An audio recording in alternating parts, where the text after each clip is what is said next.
কোরআন ছাড়া এই জাতিকে আপনি ফিরাতে পারবেন না। কোরআন ছাড়া এই যুবকদেরকে মাদক থেকে ফেরানো যাবে না। কোরআন ছাড়া এই যুবকদেরকে জেনা থেকে ফেরানো যাবে না। এই টিকটক প্রজন্ম হয়ে এরা নষ্ট হয়ে গেছে, শেষ হয়ে গেছে। বাংলাদেশে আশঙ্কাজনক হারে এখন সমকামিতা বাড়তেছে। আশঙ্কাজনক হারে এখন জেনা, ব্যভিচার, পরকীয়া এগুলো বেড়ে গেছে। মাদক দ্রব্যের কি ছয়লাভ, এই যে গুন্ডামি, মাস্তানি, ছিনতাই কারা করতেছে? যারা ইয়াং ছেলে পেলে এরা করতেছে। এদেরকে ফিরাইতে হইলে কোরআন ছাড়া কোনো গতি নাই। আইএমএ জাহেলিয়াতের সেই মানুষগুলো কোরআনের আলোয় শ্রেষ্ঠ মানুষে পরিণত হয়েছে। কথা বুঝতে পারেন নাই? আইএমএ জাহেলিয়াতের সেই মানুষগুলা যারা একসময় নিজের মেয়েকে দাফন করেছিল জীবন্ত। ইন্না লিল্লাহি ওয়া ইন্না ইলাইহি রাজিউন। চিন্তা করা যায়? আপনি আপনার মেয়েকে দাফন করতে পারবেন জীবন্ত? পারবেন? বলেন। এরকম মানুষ যারা এই কাজ করেছিল তারা কোরআনের সংস্পর্শে এসে সোনার মানুষে পরিণত হয়েছে। এই কিতাব আল্লাহ পাক নাজিল করেছেন ওই ঘরের উপরে উঠিয়ে রাখার জন্য না, মাঝে মাঝে বের করবো, ধুলা মুছবো, চুমু খাবো, রেখে দিব, এই জন্য না। বাবা মারা গেছে, খুললাম, পড়লাম, সব বক্সায় দিলাম, এই জন্যে না। শুধু এই কিতাব আল্লাহ পাক নাজিল করেছেন যারা আমরা হৃদয়ে ধারণ করি। কোথায় ধারণ করি? তো হৃদয়ে ধারণ করবো তো তখনই যখন আমি বেশি তেলাওয়াত করব, বেশি বেশি পড়বো, সবাইকে পড়াবো, শেখাবো। আল্লাহ পাক আমাদের সবাইকে কোরআনের বিপ্লব ঘটানোর তৌফিক দান করেন, আমিন। তো প্রিয় ভাইরা, 4 নম্বর কাজ, কোরআন শিখবো, পড়বো, শেখাবো, দর্শ দিব। কোরআনের একদম বিপ্লব। রমজান মাসে ইনশাল্লাহ কোরআনময় রমাদান হবে ইনশাল্লাহ। রমজান মাসে অন্য কোনো বইও পড়ার দরকার নেই প্রয়োজনে। কোরআন পড়েন, হাদিস পড়েন আর কোরআন পড়েন। কোরআন এবং হাদিস, অন্য কোনো বই, বিষয়ভিত্তিক বই পড়ার দরকার নাই। আর অ্যাটলিস্ট 1 মাস আপনি না পড়েন। এরপরে আসি 5 নাম্বার। একটু বড় হয়ে যাচ্ছে যদিও, আমি সংক্ষিপ্ত করে গোছাচ্ছি, শোনেন। 5 নাম্বার হচ্ছে রমাদান মাসে, একটু ধৈর্য ধরেন। রমাদান মাসে আমরা ফরজ ইবাদতগুলোকে সর্বোচ্চ গুরুত্ব দিব ইনশাআল্লাহ। যেমন সবার আগে কি? সালাত। এই একটাই বল, সালাত। সালাত নাই, ইসলাম নাই। সালাত নাই, সে ব্যক্তি মুসলিম না। সোজা কথা শোনেন, সালাত অস্বীকার করে সে ব্যক্তি মুসলিম না। নবীজি বলছেন, মান তারাকা সালাতান মুতাআম্মিদান ফাকাদ কাফারা। কেউ যদি ইচ্ছা করে সালাতকে অস্বীকার করে, ছেড়ে দেয়, সে ব্যক্তি কি হয়? কাফারা, কুফরি করে। সালাত না পড়ার কারণে ইমামগণ বলেছেন তাকে মুসলমানদের কবরস্থানে দাফনও করবে না। কোন কোন ইমাম বলেছেন তাকে জানাজাও দিবা না। কোন কোন ইমাম বলেছেন তাকে জেলখানায় বন্দি করে রাখবা। কোন কোন ইমাম বলেছেন তাকে মৃত্যুদণ্ডের শাস্তি দিবা। আমি এমনি এমনি বলতেছি না, ইমামদের কওলগুলো পড়ে দেখেন। নামাজ না পড়াটা যেমন তেমন পাপ না তো। ইচ্ছা হইলে পড়লাম, ইচ্ছা হইলে পড়লাম না, এমন না। যারা নামাজি তারাও যদি নামাজে সচেতন না হয়, তাদের জন্যও শাস্তি আছে। নাউযুবিল্লাহ। ফাওয়াইলুল লিল মুসাল্লিন আল্লাযীনা হুম আন সালাতিহিম সাহুন আল্লাযীনা হুম ইউরাউনা ওয়া ইয়ামনাউনাল মাউন। এখানে বলা হচ্ছে মুসল্লিদের জন্য দুর্ভোগ, যে মুসল্লিরা নামাজ সম্পর্কে গাফেল, উদাসীন। আবার যারা মানুষকে দেখানোর জন্য নামাজ পড়ে এবং এই যে ছোটখাটো সাহায্য করতে অস্বীকৃতি জানায়, সূরা মাউন পড়েন। তাহলে মুসল্লিদের জন্য গাফেলতির যদি শাস্তি হয়, তাহলে যারা পড়ে না ওদের কি হবে বলেন? ওই যে ওই সূরাটা কি জানি নাম, মুজাম্মিল না মুদ্দাসসির, হাফেজে কোরআন কে আছে, মা সালাকাকুম ফি সাকার। জাহান্নামে যখন ঢুকানো হবে, এই ফেরেশতারা জিজ্ঞাসা করবে, কিসে তোমাদেরকে জাহান্নামে নিয়ে আসলো? কি পাপ করছিলা? তারা বলবে, তখন তারা বলবে ক্বালু, তারা বলবে, ওই জাহান্নামীরা বলবে, লাম নাকু মিনাল মুসাল্লিন। কি বলবে তারা? লাম নাকু মিনাল মুসাল্লিন, আমরা মুসল্লি ছিলাম না, আমরা নামাজ পড়তাম না। তাহলে বেনামাজির পরিণতি কি বলেন? জাহান্নাম। ওয়ালাম নাকু নুতঈমুল মিসকিন, আর আমরা মিসকিনদেরকে খাবার দিতাম না। সুবহানাল্লাহ। আল্লাহ পাক আমাদেরকে সালাত আদায় করার তৌফিক দান করেন। রমাদান মাসে শক্ত করে নামাজ ধরবেন ইনশাআল্লাহ, আল্লাহ পাক তৌফিক দান করেন। 5 ওয়াক্ত নামাজ চেষ্টা করব জামাতে পড়ার জন্য। যদি জামাত ছুটেও যায়, তাও পরে জামাত করে নেবেন। সেটাও না পড়েন, অ্যাটলিস্ট বাসায় পড়বেন। রাজি আছেন? যে নামাজের সাথে আরো অনেক ফরজ আছে না? যেমন পর্দা কি ফরজ না? যাকাত ফরজ না? তারপরে আল্লাহ পাকের আনুগত্য করা, এটা ফরজ না? রাসূলের আনুগত্য, তাওহীদ ফরজ না? সুন্নত। তো এই জিনিসগুলো, ফরজগুলোকে শক্ত করে ধরবো ইনশাআল্লাহ। রাজি আছেন? তাহলে 4 নম্বর হচ্ছে রমজান, এটা কি 5 নম্বর না? 5 নম্বর, রমজান মাসে ফরজ ইবাদতগুলোতে সর্বোচ্চ গুরুত্ব দিব ইনশাআল্লাহ। রাজি?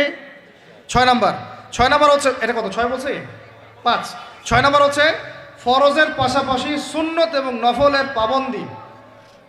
ফরজের পাশাপাশি সুন্নত এবং নফলের পাবন্দি মানে দেখেন, ফরজ নামাজের আগে পিছে অনেক নামাজ আছে না সুন্নত? দৈনিক 12 রাকাত সুন্নত যে ব্যক্তি পড়বে তার জন্য জান্নাতে ঘর নির্মাণ করা হবে। কোন 12 রাকাত? ফজরের আগে 2, ফজরের আগে, জোহরের আগে 4, তারপরে 2, তারপরে মাগরিবের পরে, এশার পরে, মোট কত হইল? 12। এই 12 রাকাত নামাজ যে ব্যক্তি দৈনিক পড়বে তার জন্য জান্নাতে ঘর নির্মাণ করা হবে ইনশাআল্লাহ। তো রমজান ছাড়া এগুলো ধরার উত্তম কোনো সময় আছে? অনেক সময় মিস হয়ে যায়, রমজানে যেন ধরি আমরা, আল্লাহ পাক তৌফিক দান করেন। এর পাশাপাশি দেখেন দৈনন্দিন অনেক সুন্নতের আমল আছে না, বিভিন্ন কাজের দোয়া, মাসনুন দোয়া, জিকির আজকার, এগুলো আছে না? এই প্রত্যেকটা কাজকে শক্ত করে আঁকড়ে ধরবো ইনশাআল্লাহ, আল্লাহ পাক তৌফিক দান করেন, আমিন। যে কাজটা করবেন তার আগে জেনে নেবেন ওই কাজটা কিভাবে করলে সুন্নত হবে। সকালে উঠে এক দৌড় দিয়ে বাথরুমে যাবেন না, উঠে আগে বসবেন, চোখ ঘষবেন, মুখ থেকে ঘুমের ভাব দূর করবেন, তারপরে বলবেন আলহামদুলিল্লাহ আল্লাযী আহইয়ানা বা'দা মা আমাতানা ওয়া ইলাইহিন নুশুর। তারপরে আপনি যাবেন আস্তে আস্তে বাথরুমে, বাম পা দিয়ে ঢুকলেন, ইস্তেঞ্জা করলেন, ডান পা দিয়ে বের হবেন। ঢোকার সময় দোয়া আছে, আল্লাহুম্মা ইন্নী আউযু বিকা মিনাল খুবসি ওয়াল খাবাইস। বের হওয়ার সময় আলহামদুলিল্লাহ আল্লাযী আযহাবা আনিল আযান ওয়া আফানি উফরানাকা, দোয়া আছে। এগুলো সুন্নাহ মোতাবেক কাজ করবেন। বুঝাতে পারতেছি? কাপড় পরবেন, যে কোনো কাপড় পরবেন না, যে কাপড় যে সুন্নত নবী পরতেন সেই সুন্নত পরবেন।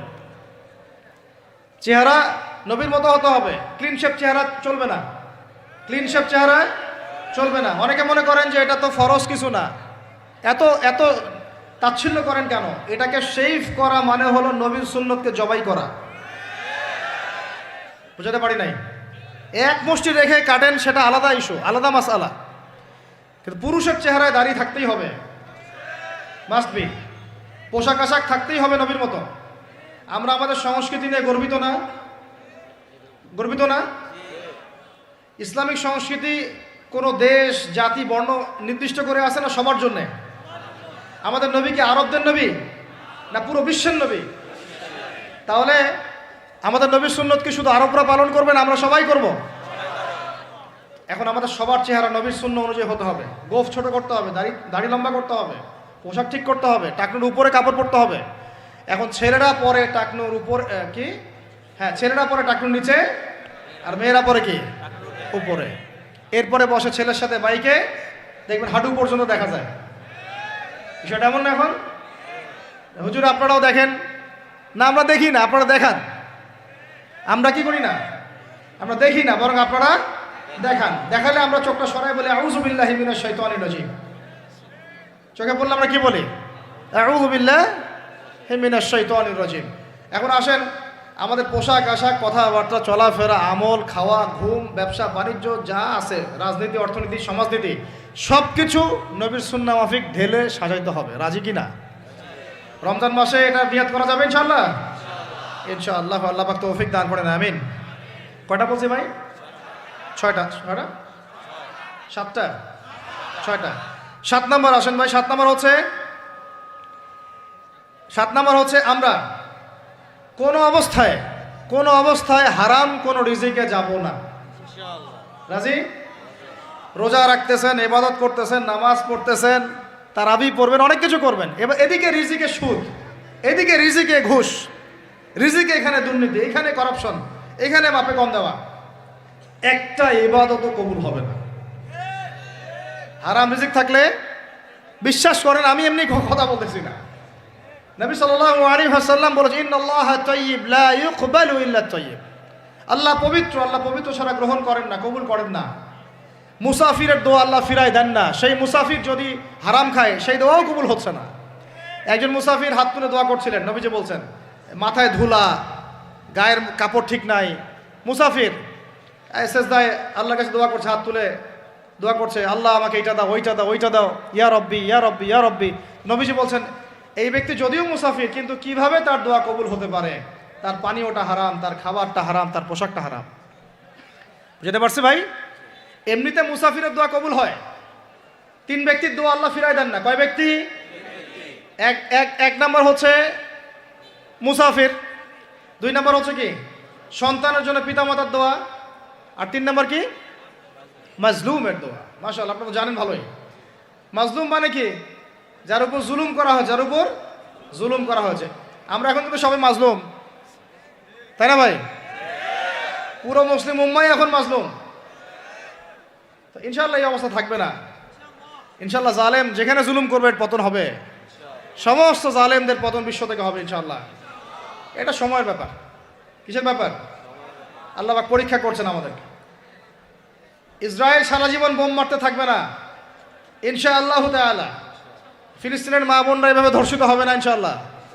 একদিন ওই বাচ্চারা বড় হবে, ওরা যুদ্ধ করবে ইনশাআল্লাহ।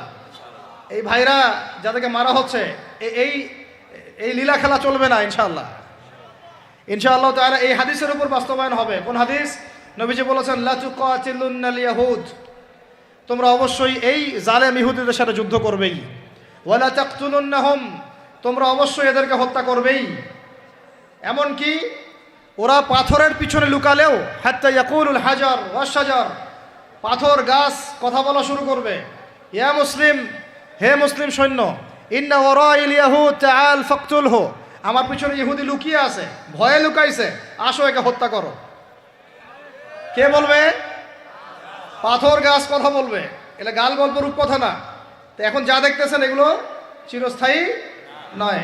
তো কথা প্রসঙ্গে চলে আসলো, তিন ব্যক্তির দোয়া আল্লাহ পাক ফেরত দেন না, মাজলুম, সন্তানের জন্য পিতামাতার দোয়া এবং মুসাফিরের দোয়া। কিন্তু যদি রিজিক হারাম হয় তাহলে হবে না। তাহলে আমাদের নসিহত নাম্বার কত? এটা 7। আমরা কোনো অবস্থায় হারাম রিজিকে সম্পৃক্ত হব না। রোজা রেখে তো মোটেই না। এবং এটা চর্চা করব যাতে করে আমরা হারাম থেকে বেঁচে থাকতে পারি। ঠিক আছে ভাই?